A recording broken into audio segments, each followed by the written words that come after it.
Welcome back to another edition of RPG Horror Stories. You know, it's always fun to be able to go outside yourself and go into a different world.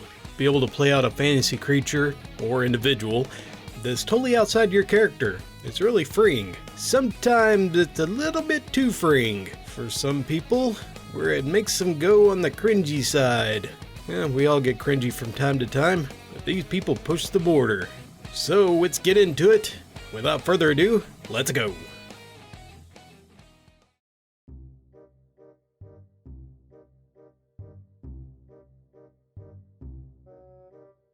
Roll20 can be an interesting place to find games. I've had decent luck in Roll20 as a DM for a large, long-running Western Marches campaign by just being picky and willing to kick bad eggs out early if they're a problem. But as a player, the option of being picky and curating the experience is not present. So, at least as a few years ago, my experience as a role player looking for a campaign on Roll20 looked a bit like this. Step 1. Find an interesting campaign. Step 2. Apply to said campaign with a lengthy, detailed application. Step 3. Typically at this point, I'd be kicked back to Step 1 due to not getting into any campaign. But sometimes I get in. Happy day. In this small percentage, I proceed to Step 4. Step 4. The game never happens because half of the people don't show up. This has happened a lot of times, but some rare few campaigns that I actually apply for proceed to accept me, and I show up, and it actually happens. In these miraculous instances, I move on to Step 5. Step 5. The campaign has one session, then it collapses. On a very rare occasion, Step 5 would instead be, I find myself in a fun campaign with sane human beings who also enjoy my hobby. But not very often. The following story is a tale of an experience of me joining a campaign, then bouncing right off of it. I can't say for certain it died after the first session, like so many other Roll20 campaigns, but at the very least, I'm the one who bailed on it. So the DM on this campaign seemed like an okay enough guy. At first, he had a nice world map, and he posted a bunch of details on the world on the campaign forum, outlined the setting, and an unusual stance on magic. Basically, if you were an arcane caster, you're going to be burned at the stake. And if you were a non-cleric or a paladin of a dominant religion, or a druid, you weren't in quite as much trouble. But you were eyed with suspicion, and you needed to be careful, cause some overzealous religious nuts would still want to kill you. The campaign started at level 10. I decided to roll up a moon druid, because it seemed safer than rolling up a wizard, especially in this theocratic dystopia. I don't remember what the name was. I'm just gonna go with my character's name as Druid McTreehugs. The rest of the party was the fighter, Bob, the paladin, Steve, and the warlock, Winona Ryder, which was a dude. The session begins with us meeting outside of a city that called for aid, because it was being besieged. My character shows up. Apparently this group already knew each other, either outside the campaign or in a session 0, where the characters all met, because the only one that needed introduction was me. Hey guys! Are you here to protect this generic fantasy town too? I'm Druid McTreehugs, I said. Are you a witch? Asked Bob the fighter immediately. What? No, I'm a healer. And why would you think I'm a witch? Do you do magic? Some, but only the nice kind, I said. It was a total lie. I'm a bit of a munchkin, and many druid attack tactics are not all that nice. I've got my eye on you. Druids are fags, said the voice of the warlock over Discord. His Discord image was of Winona Ryder. Had no idea what to say to this one, so I just didn't. No one else comments. The DM continues. He describes how we have a long journey ahead of us to get to a generic fantasy village to save it. We set off as a group, and we do some fairly typical role-playing for a few minutes. It seems like a fairly standard D&D group, but that doesn't last. On the trail, my druid solves our food situation by summoning delicious good berries. This draws the ire of Bob the fighter and Winona Ryder the warlock. Are you sure you ain't a witch? Bob demands. I think he's a witch, says Winona Ryder. We have to give him the witch test, Bob says, drawing his sword. Do you consent to take the witch test willingly? If he's a witch, he must be burned, agreed the paladin. Does your dad know you're a fag druid? Asked Winona Ryder. I'm not sure if that was directed to me or my character, but I didn't reply, and no one else said anything.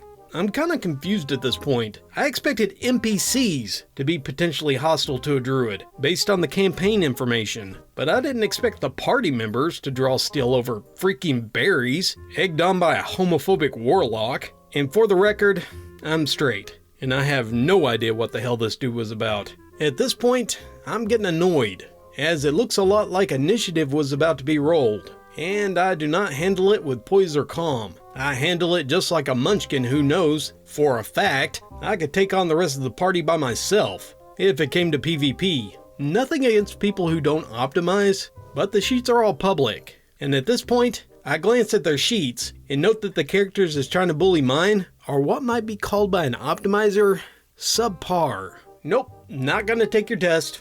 I'm a druid, I do nature magic. Don't like it? Too bad. Ooh, look, magic. And I summoned 16 giant poisonous snakes. So, at this point, initiative is rolled. The DM, for his part, stays entirely neutral. He doesn't care about the other characters threatening me. He doesn't care about the homophobic slurs. He doesn't care about my character, who's winding up a haymaker to hit back. Or that's how it appeared. I win the initiative, and so do my snakes. I'm aware at this point, things have gone off the rail, and it's not entirely likely that my character is going to get along with any of this group, but the munchkin in me is pleased to see that I'm almost certainly going to take this smug Winona Ryder warlock down. I transform into an elemental, and I give the snakes their orders. The earth glides downward. No reason to stay exposed when my pets can do the work, right? Well, my snakes approach to attack. 16 giant poisonous snakes against someone with AC 16. This is gonna be very messy. My snakes will hit a bit harder than half of the time, dealing heavy damage. And he'll be lucky to survive the onslaught. Aye, Eldritch! Blast each snake as it approaches! He declares. He proceeded to, with the DM letting him, do a full volley of 3 beams at each as an opportunity attack. It's at this point, I think my brain broke a little, because everything about that was wrong from a rule perspective. It's like an onion of rule stupidity. There are so many layers. I don't even know where to begin here. You don't get an opportunity attack because something approaches you unless you have a feat or a class feature that says so. And there are no such things in warlock abilities, but even if there were, you only have one reaction. So he could do this to at least one snake. But even if he could react to someone attacking him in melee and had infinite reactions, snakes have a 10-foot range. He can do it anytime someone attacks him. Edit. Oh, also just remember, you don't get 3 beams, which Eldritch blasted, until level 11. He was only 10. I point this out, that basically everything here was wrong, and there are no rules anywhere that allows anything remotely that he just did. Then the DM states, we do things differently here. Well, no crap. Would have been nice to tell me that you had different rules available to everyone, so 16 snakes all die before they get to attack, and my druid's elemental head pops his head up on the next turn. So, wait, you guys are just cool with this dude sending out magic death beams, but hassling me over berries? I ask, in a mix between the in character and out of character. No reply. At this point, the DM intervenes and has a messenger from the generic fantasy town rush up and inform us that this town needs our help. So the party stops fighting. I kinda check out, with my elemental lagging back a bit, just in case idiots try to attack me again. But I'm pretty much done at this point. I stayed just long enough to hear Winona Ryder trying to convince a child from this fantasy town to drink this vial of black liquid, so you will be induced into the cult of Cthulhu. At this point, I just face-palmed in real life, disconnected from the server, and wonder why I wasted hours of my life on this crap.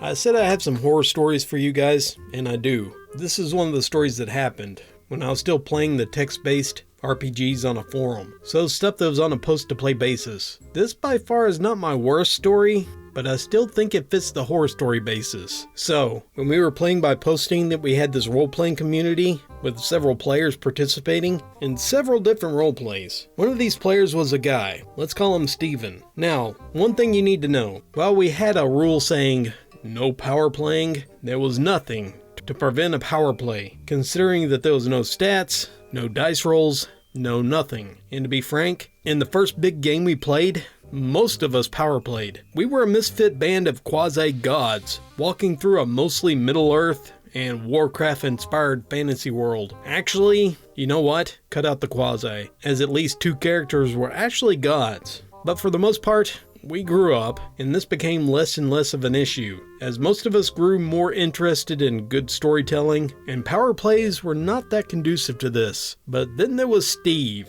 After a while, we made a rule that all characters need to contain a weakness. Again, admittedly, for some of it, it was the classical story of, my character is super clumsy, which was forgotten soon after the character enters a fight. But with Steve, it wasn't even really an alibi weakness. For instance, his character's weakness was always some non-weakness. One particular that stayed in my mind was weakness, the darkness of his heart. Now, this on its own was bad enough, especially when it comes to fights. Once again, we did not have any rolls or anything to determine who hit, who got hit, and whatnot. Instead, most of us talked about it, what the fight should look like, and went on to describe it in the most epic way possible, or at least in a way that a bunch of teens considered epic at the time. The problem with Steve is Steve's character never got hit, not even to make the fight more interesting. He always was impossible to beat, much to the annoyance of others who fought with his characters. Also in chat, he never agreed with anything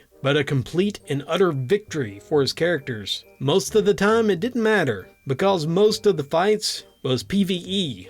Well, guess where this goes. One game, Steve volunteered to play the main antagonist, an evil god, literally, who was awoken from a long sleep when his sister was brought back to life. First fight he ever had was against his sister, also an NPC. The fight was supposed to be only for show, just for the players, in which, you guessed it, he did not want to get hit. I talked to him and was like, my dude, you're playing a bad guy NPC. Sooner or later, you need to allow your character to get hit, because he's a bad guy and the player characters want to vanquish him. To which he evaded at first, but finally he said, well, then I can't do it. Then he left playing the bad guy to another friend. Now, don't get me wrong, I like Steve as a person outside the game. We had fun together whenever we chatted or did whatnot. But boy oh boy, he really was not interested in telling stories. Instead, he just wanted to show off how awesome his characters were. I am honestly interested. I know that later, Steve got into playing D&D.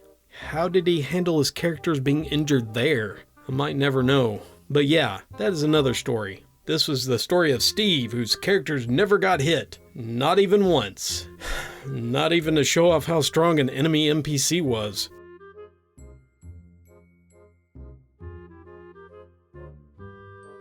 This story is about a DM who just generally was kind of gross in and out of RP. This story was marked as not safe for work, but it's probably incredibly light and possibly unnecessary. But this guy was a pervert. To set it all up, this was online with about 140-ish people. We split it up into a division of 6, which were then split further into campaigns of 6 with their own DMs. They would eventually all join together. This was an ambitious idea, and no, it did not get off the ground. I joined the campaign of 6 before the problem DM joined in. It was originally my friend who was meant to run it, and I decided to stick around after he quit. It was for totally unrelated events. When the DM announced that he was taking over, his nickname on the server was Only Horny Allowed. First red flag. But he seemed nice enough, even if he had a really smug, cryptic typing style. Things sort of languished for a few weeks, with the DM occasionally talking about how punishing the campaign would be. In hindsight, that was another red flag. The only players assigned to him was me and one other person, who wanted certain things to be tailored to her character in a very specific way. She was generally polite when the GM said no, though she never submitted her character sheet and she kinda went inactive. Eventually more people joined, and the actual play got started. Yes, even with the one person never submitting her character sheet. It kinda rubbed me the wrong way. But how totally inactive she was, we all kind of assumed that she was no longer interested, or otherwise just unable to play. The DM seemed to focus a lot more on other people's characters too. The other 4 were mostly his friends, at least I think they were, or just people he knew better than me. So maybe that had something to do with it? So you recall how his name was Only Horny Allowed? Yeah, the dude really liked making not safe for work jokes, to the point of literally posting videos of people reading, censored, thank God, hentai scripts, and asking if he should read it himself. Only 10 minutes before, someone in the campaign messaged me and warned me of his tendencies, but it was too late. The main horror story had kicked in. The man forced another one of his players into having a really important item be a cum sock. I didn't know this until I reacted to the whole hentai script with saying, "Hey, I'm really uncomfortable with this not safe for work stuff. Can you please tone it down?" Then he said, Then you're really gonna hate this. I found that the player whose character was affected was also extremely uncomfortable, but also didn't want to talk to the person running the server about this DM's crap. So I really quickly typed a message and I sent it to the mod, ran it by the player affected, and then I sent it. The mod came down on the DM hard, told him if he pulled anything else, he would be kicked out, and made it a general rule in the server that things could not be not safe for work.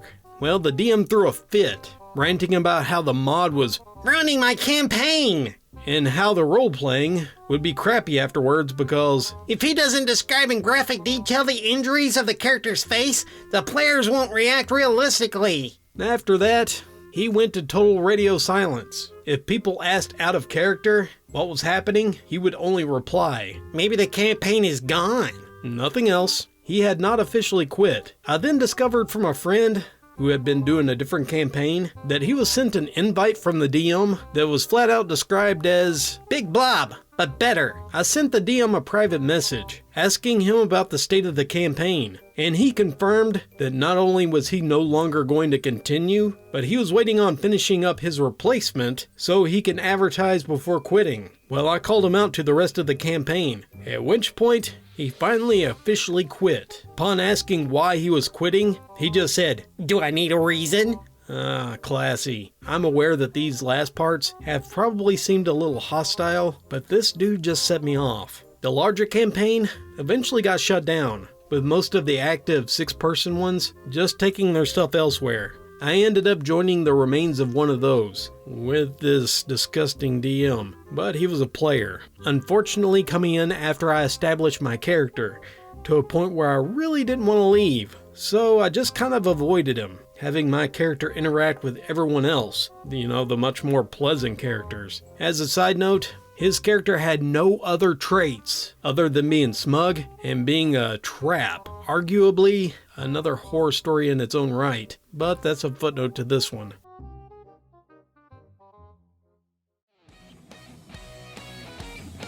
Thank you very much for joining me for this edition of RPG Horror Stories. Yes, I love reading horror stories. RPGs can either help you work through your problems and make some really good friends, or it might release the inner neckbeard of some people. Unfortunately, you don't always know which. But hey, I still think it's a really cool pastime, so maybe eventually I'll get into one. Well, thank you all for joining me, and I hope you guys enjoyed this. I want to give a special thanks to my patrons. Your help is really appreciated. Well, again, thank you for listening, and until next time, this is Dallas, signing off.